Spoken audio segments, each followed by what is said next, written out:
Hello, I'm Margot Politis. Welcome to Study English, IELTS preparation. Today we're going to look at ways of discussing a topic. When you're writing or speaking, you can present facts or you can use your opinion.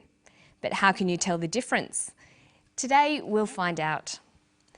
We're going to listen to a scientist talking about vitamin D and cancer.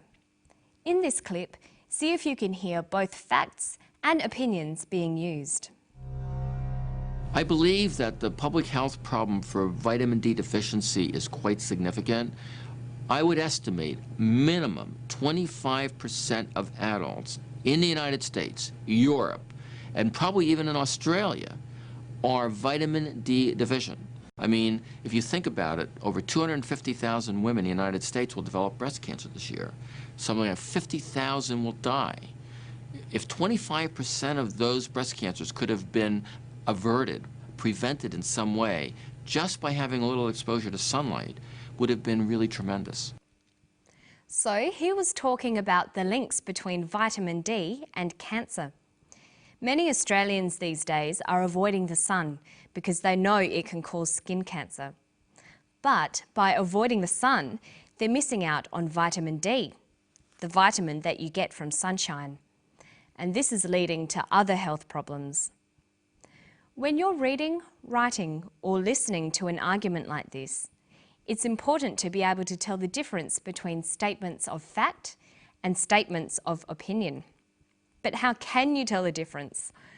Well, there are a number of ways you can express your opinion. Today, we're going to look at two of these, using phrases that express an opinion and using modal verbs. First, let's look at some phrases.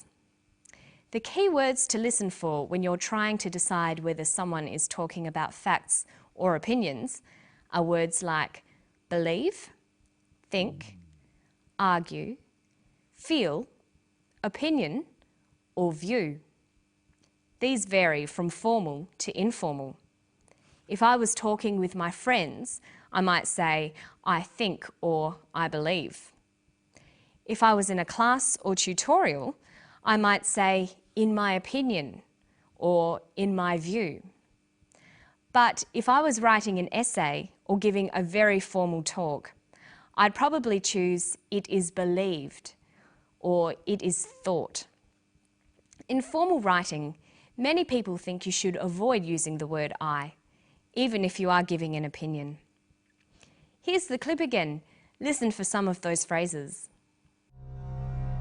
I believe that the public health problem for vitamin D deficiency is quite significant. I mean, if you think about it, over 250,000 women in the United States will develop breast cancer this year. Something like 50,000 will die. Another way we can express opinions is by using modal verbs. Modal verbs express opinions and attitudes. They make statements less certain or less definite. They can also be used for recommending and advising. Here are the modal verbs used for opinions. Would, should, could, might. These words signal that the speaker is giving an opinion. Look at these examples. Can you tell which ones are facts and which ones are opinions? 50,000 will die. 50,000 might die. The second statement uses might. It's an opinion. Here's another one. I do not think small amounts of sunlight increase the risk of cancer. Small amounts of sunlight do not increase the risk of cancer. In the first statement, you can see I do not think. This is an opinion. Now look at these two sentences. I believe that vitamin D deficiency might become common among adults. Vitamin D deficiency will affect 25% of adults. The first is an opinion. I believe, might become. The second is a fact. Will affect 25% of adults. Now let's watch the clip again. Listen for the phrases and modal verbs of opinions.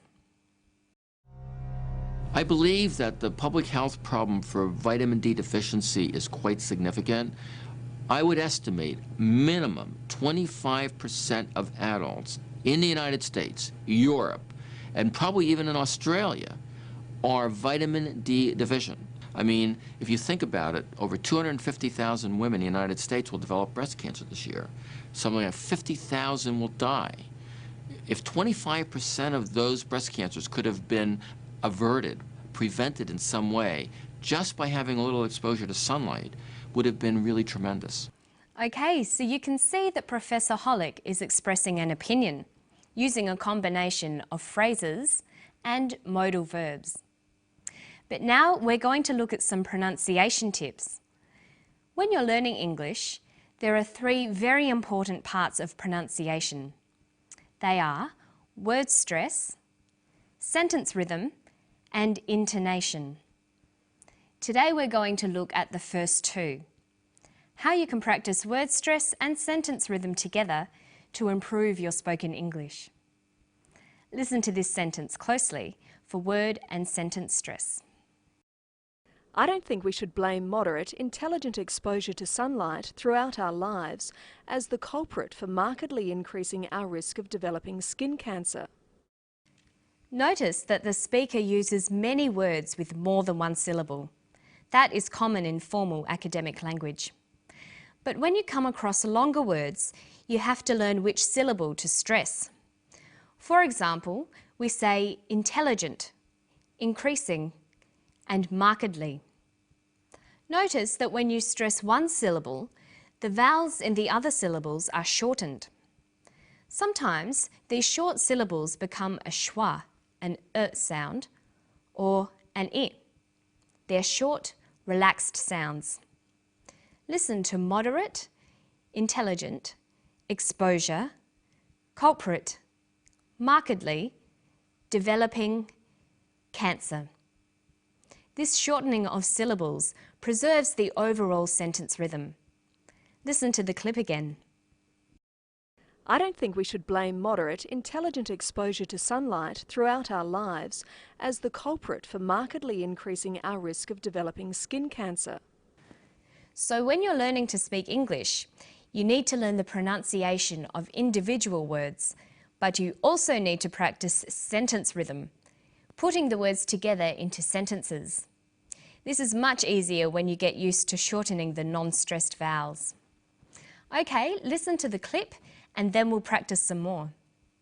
I mean, if you think about it, over 250,000 women in the United States will develop breast cancer this year. Something like 50,000 will die.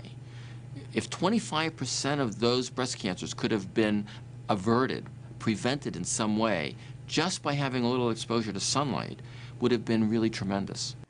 Okay, now you can try it. Listen to this sentence. It would have been tremendous to have averted or prevented significant vitamin D deficiency. Let's look at each of those words. We'll highlight which syllable is stressed. See if you can work out how to pronounce each word.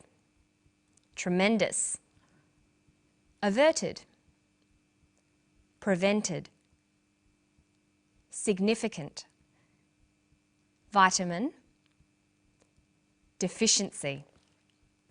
Okay, now let's see what happens when we put these words back into a sentence.